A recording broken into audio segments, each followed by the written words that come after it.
I need you to get out the following things. Some of you brought pretty colors. Maybe a pencil. I like taking notes in pencil because sometimes I mess up and I can erase. So you got your pencil for note taking and pretty colors. Got those out? Okay. Next thing. You need to have out notes. Oh, we got a flower there. So I would start on a fresh piece of paper, whatever you're going to take your notes in. And if you brought in a highlighter, you got a highlighter back there, okay? Get that out as well. Get everything else off your desk because you won't need it.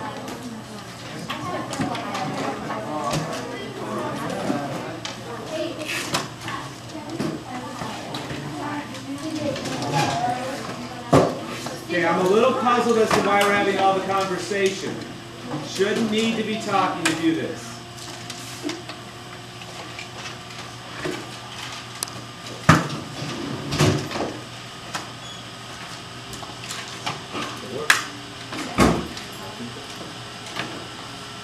Okay, human anatomy and physiology, that's a mouthful. Can anyone tell me what those two words mean?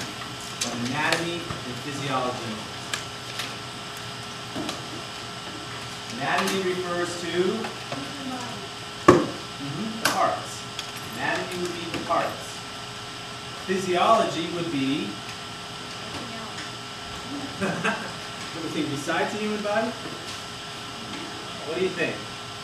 It's useful to learn the parts, be able to name the parts. But what else would you think a doctor might need to know beyond just the name of the part? Like how they work? Yeah, like how they work. That would be the physiology part. Okay? So we're going to be covering both of those. And because I know this is going to be demanding, mentally, emotionally, hopefully not physically, but it's going to be demanding on you, I'm going to give you some strategies.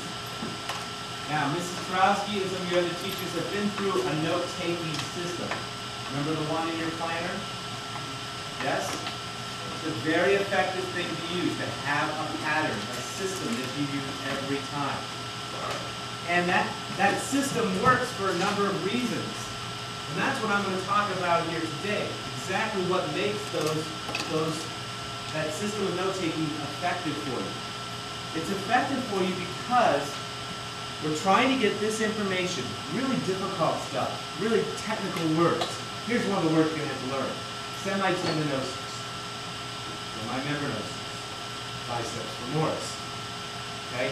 These are all very technical words, and I bet none of you can name back all three of those to me right now. Anyone want to try? Biceps femoris. Yeah.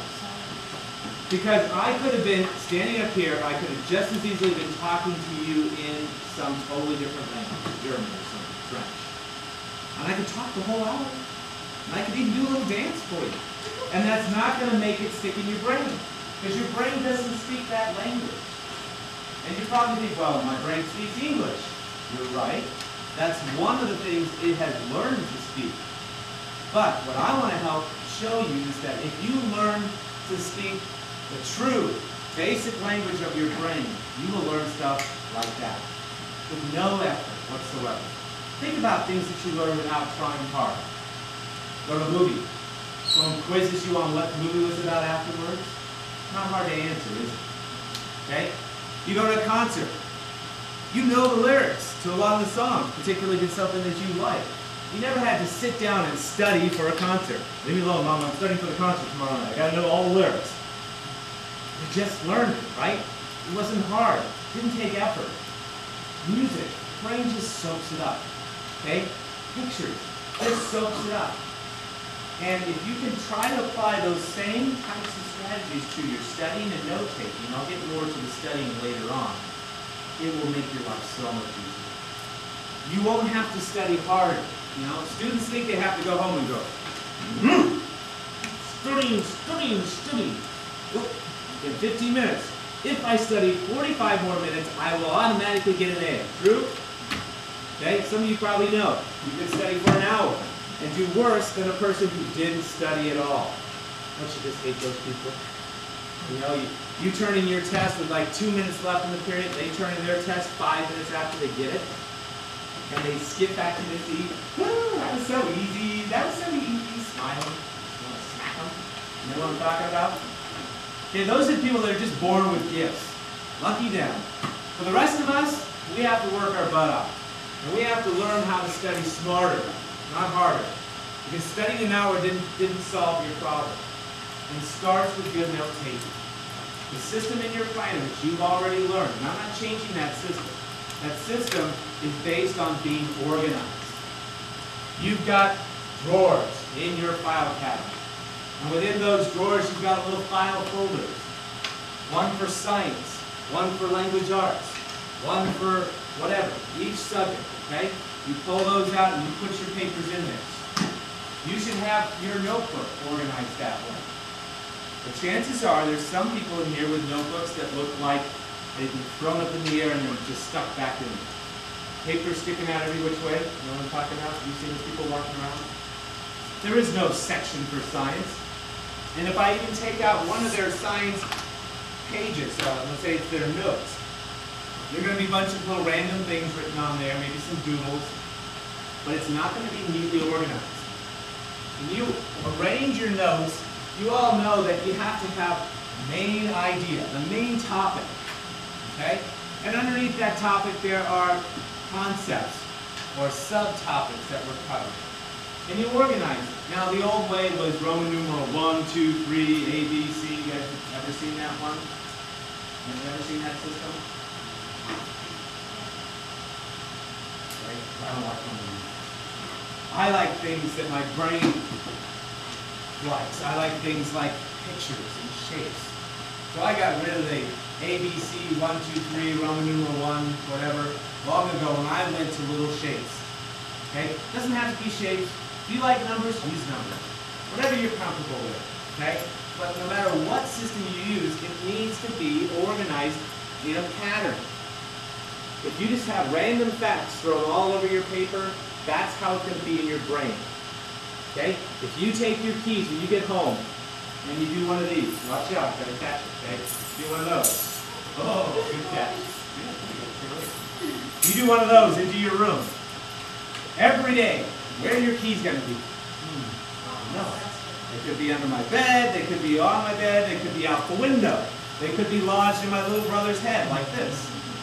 You're walking around, okay? You never know. You never know. But if you do the same thing every time, you take your keys out and you put them right here every time, then you know to expect to find them there. Same thing with the information in your notes. If they're organized in your notes, they're going to go into your brain in an organized way. And you'll know exactly where to find them every time. If every teacher just taught every subject, and I just stood up here and I rambled on about every little thing that I know in every subject, today we're going to talk about the Civil War and then about mitosis. Because that's what I feel like talking about.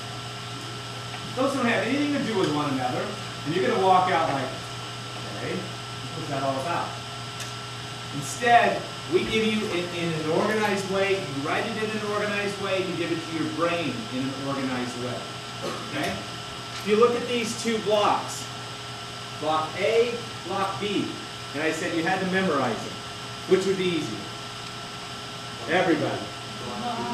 Block B would be far easier. They both include the same number of pieces. Still have 8 dots to memorize. 8 dots here, head up please. 8 dots here. Same number of pieces of information. This one's far easier because it's organized in a pattern. Your brain likes patterns. So if I had to memorize this one, I would try to find a pattern. Can you find a pattern in that? Can you see anything that you recognize? Well, doing 3 dots down, Okay, 3 dots down, 3 dots down, and 2 dots to the side. Okay, so you see a number pattern there. That's good. I'm not sure I see the same one, but that's okay. If you see it and you can remember that, great. Sometimes people say, well, I'm going to connect the dots, and I see a pattern this way. Okay? How many saw something like that? Nobody. That's all right. I guess I'm the only one that saw that. Anyone see any other patterns that they recognize yet, besides what I just drew?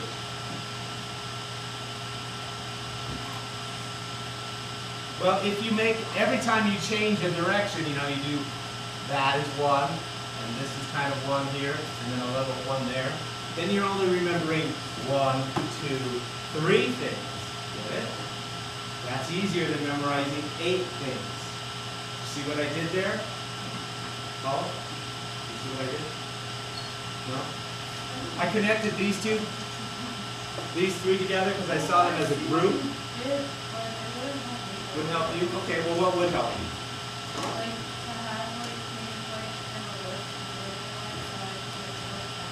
Yeah, but if I said you had to memorize this particular thing, how would you go about doing it?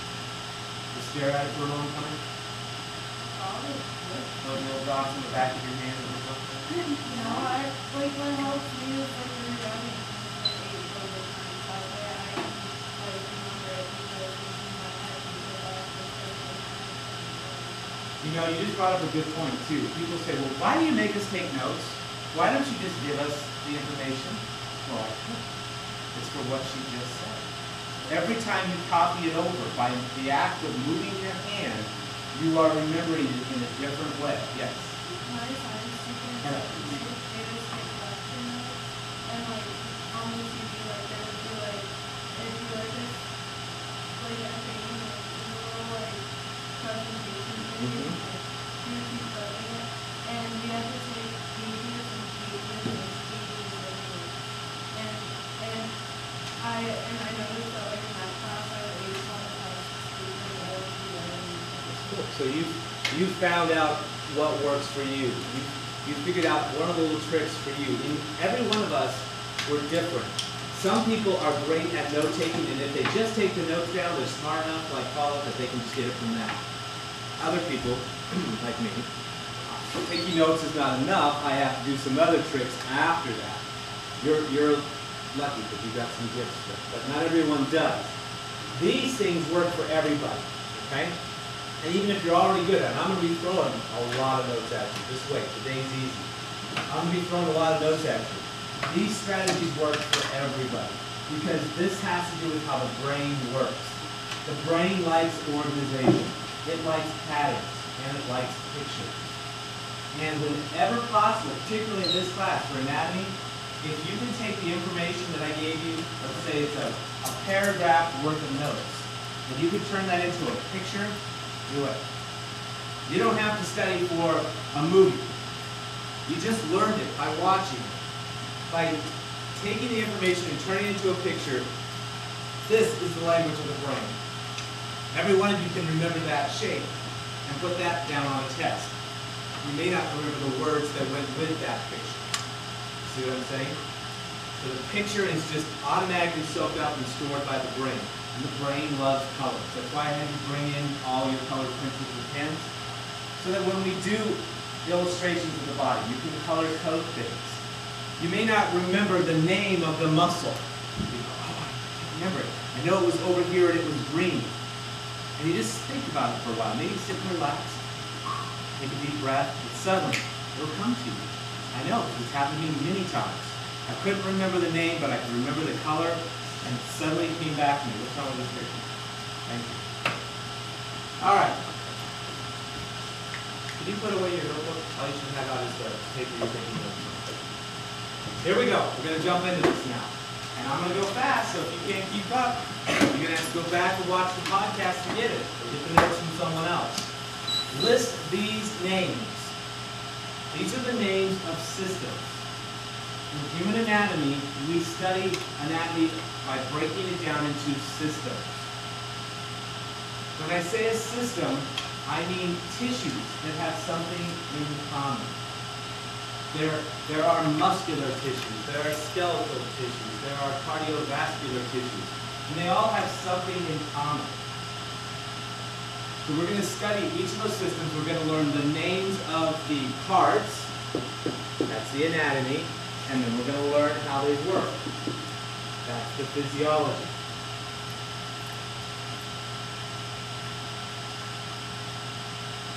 And And they're listed there pretty much in the order we're going to cover them here in class. And the way this will work is you will get a worksheet, homework assignment of some sort.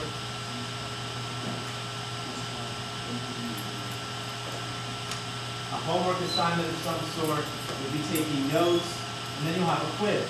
You'll have a quiz on each of those systems. At the end, then you'll have a big test that will cover all of this information. You're going to be memorizing 20 different muscle names and how to spell them.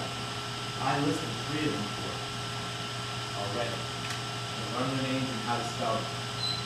Okay, so each of these are tissues that have something in common. When I say the muscular system, what kinds of tissues am I talking about? It's not a trick question. Muscles. When I say the skeletal system, bones.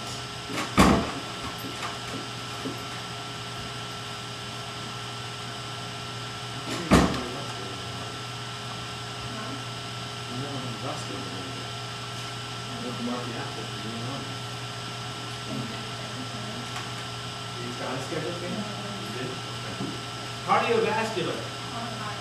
Heart and the lungs actually goes here under respiratory. What else besides heart? Yeah, veins, arteries, the blood vessels.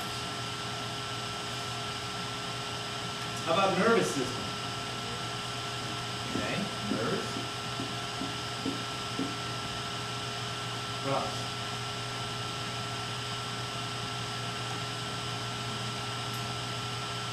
What works with the nerves? The nerves carry signals from the brain.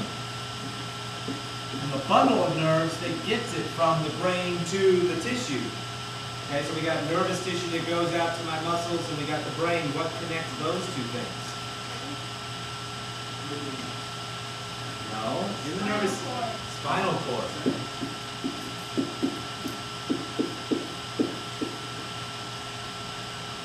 If you can get through this unit with an A or B, I can just about guarantee you an A or B in high school biology. And I can tell you that you'll be better in all of your classes. Because this is going to be demanding, but you're going to learn some valuable skills. By the way, you need to get in this unit if you intend to take biology your freshman year at spoiler. Digestive system refers to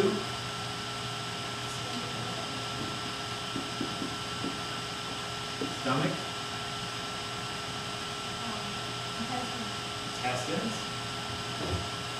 large and small, called colon.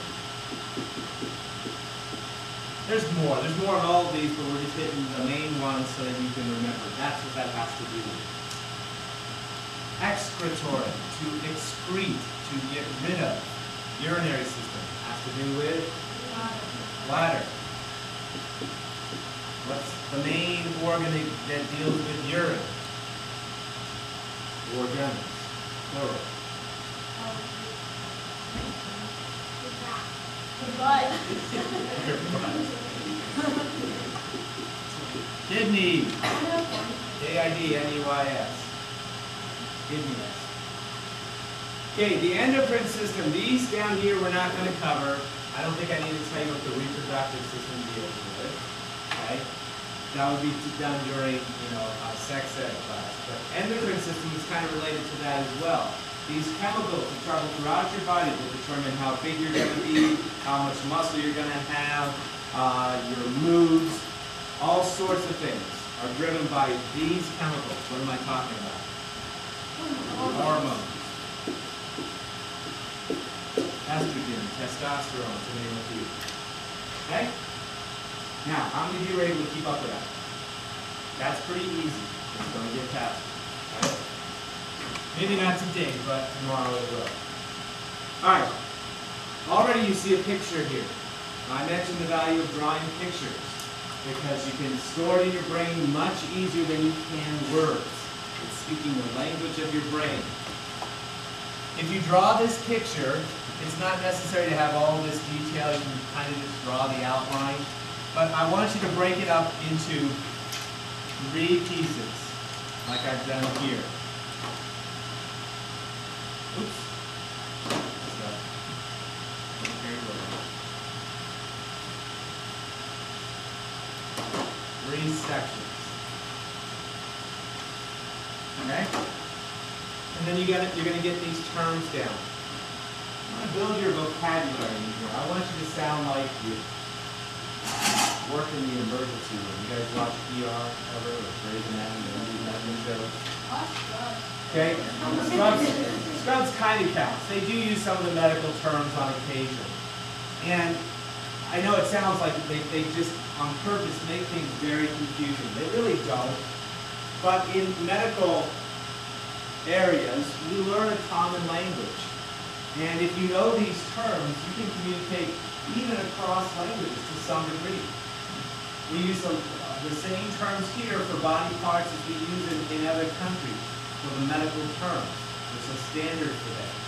And therefore, we don't use terms like up, down, front, back, left, right. Okay? Because those are just common English terms. We use a technical medical term. These all refer to the up, down, front, back, left, right. Okay? The last 3 refer to those 3 areas of the body over there we're going to go through in a second. Anterior, posterior. Anterior refers to the front. If we say it's anterior, it means it's on the front side. Okay? My face is anterior. Your butt is posterior or posterior. It's to the back. Yeah, to the front and to the back. Now, what's important to understand is that when we label things on the body as anterior and posterior, it never changes. Okay? This is the front of my body. Just because I turn around and face this way doesn't make it suddenly the back of my body. Get it? When we label things on the body, we do it from a position that's called the anatomical position. And this is the anatomical position. Okay? Notice the position of my arms in particular. Because I can make this part of my arm face the front, and I can make it face the back. So we have to all agree on what we're going to call this part. And this part is referred to as the anterior part. Anterior aspect of the cell. So just because I do this doesn't make it posterior. It's always anterior. Does that make sense, guys? Think your head, yes. That makes sense. Now wag your tail.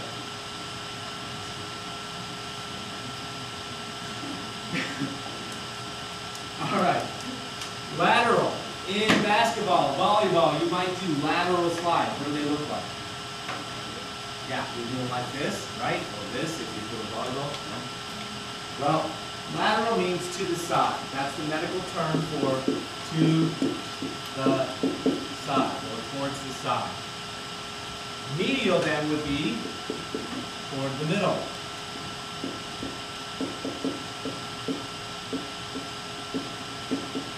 Towards the center. So if we take the body and we split it in half, right down the middle, we can describe things as being lateral or medial. Which is more lateral, my pinky or my thumb? My thumb. Okay? Doesn't matter even if I turn my hand this way. Because we're always referring to the body from this position. My thumb is farther out to the side than my pinky is. On the leg, they could refer to, if you sprain the lateral portion of your thigh. That would be out here. The medial portion would be in here. So, lateral is to the side, anything farther out here would be lateral, medial would be towards the center. Superior. My superior is Mr. Holmes. He is above me. The word superior simply means above. The word inferior means below. My head is superior to my feet. Even if I stand on my head, I would still say my head is superior to my feet. Because when we label it, it is from this position. Okay? I can also refer to it being above or below. Superior is on top or above. My skin is superior to my muscle. It's above that. These three all refer to areas of the torso. This entire thing, you cut off your arms and your legs and you're left with your torso, is divided into three sections. Which one? Red, blue, or green is thoracic?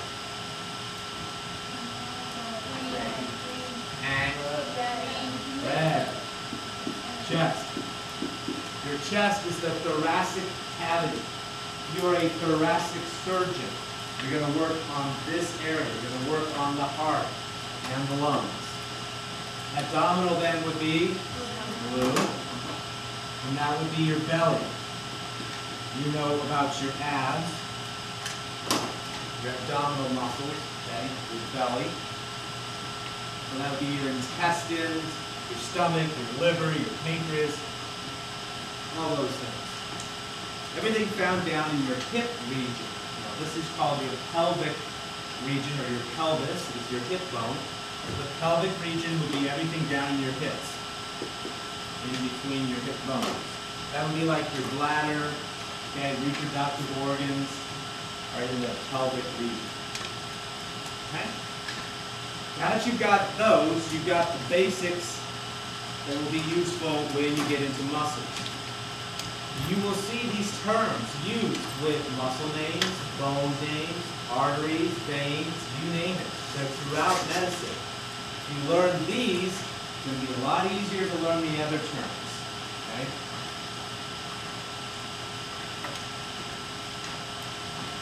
You should have your highlighter out. If you don't, get one out now. If not, I guess you can underline with a pen or pencil. You're going to do some reading here, and the purpose of this is to identify what you think are the most important pieces of information on this handout that you don't already know. Many people don't use their highlighters properly. I give this paper out, and then I walk around 10 minutes later, and what I see is a paper totally covered in yellow. If I wanted you to have a yellow paper, I would have photocopied it on yellow paper. That doesn't do anything for you. If I said you had to memorize everything on this sheet, that is scary to the brain. The brain freaks out and gives up. But the truth is, you probably know a big chunk of this already. So do you need to highlight that? No. And the truth is that I'm not going to be able to ask you a question on every single thing that's on this. There's an amount of time. So that already cuts it down. You have to figure out what kind of teacher is Mr. Muggs, what kind of teacher is Mrs. Blake, or whomever. Each teacher has their own little style. Some teachers, like your history teacher, may be really big on dates. I don't know if Mr. Sanchez is big on memorizing dates or not, but if he is, then you know. When I read about a date, better write that one down. I'm going to have that on a test. For me, I don't care about numbers. If I do care about a number, I will tell you. Please don't, guys, if there are little marks and little cuts into the desk, don't consider that to be your little playground for coloring in. That's how you're getting bigger and bigger. Alright? Anyway, I don't care about numbers. Unless I tell you otherwise, you don't need to worry about memorizing that there are over 700 muscles in your body. And when you learn that about a teacher, it really helps you out. Because you know now that I don't have to study that piece of information. I can focus on other things. You get it? So first, ask yourself, is this important? Will it be on a test? And then, do I already know it? Okay? If you already know it, you don't need to highlight it. If you don't know it, and you think it might be on a test or quiz, then you do need to highlight it. And you want to highlight the absolute minimum. You don't even have to highlight the whole section, the whole sentence even. Just the key terms, the things that, if you look at that one thing, like in this first sentence, it talks about you use muscles when you walk, talk, blink, or chew. How many knew that? Next sentence. Muscles are used when you listen and breathe. Did you know about breathing? Then don't highlight. If you didn't know about listening, I'd highlight the word listen. You see? That way when I go back and I'm scanning through this, I see, listen, what does that have to do with muscles? Oh yeah, I use muscles when I'm listening. Okay? And you recall, you don't have to just read the whole sentence over again. So the idea is to reduce this down to just the minimum pieces of information. Okay? Read the front and the back. You should be familiar with these pictures as well. You're going to see them on the text. Do not fill in this part. We're going to do that together. Okay?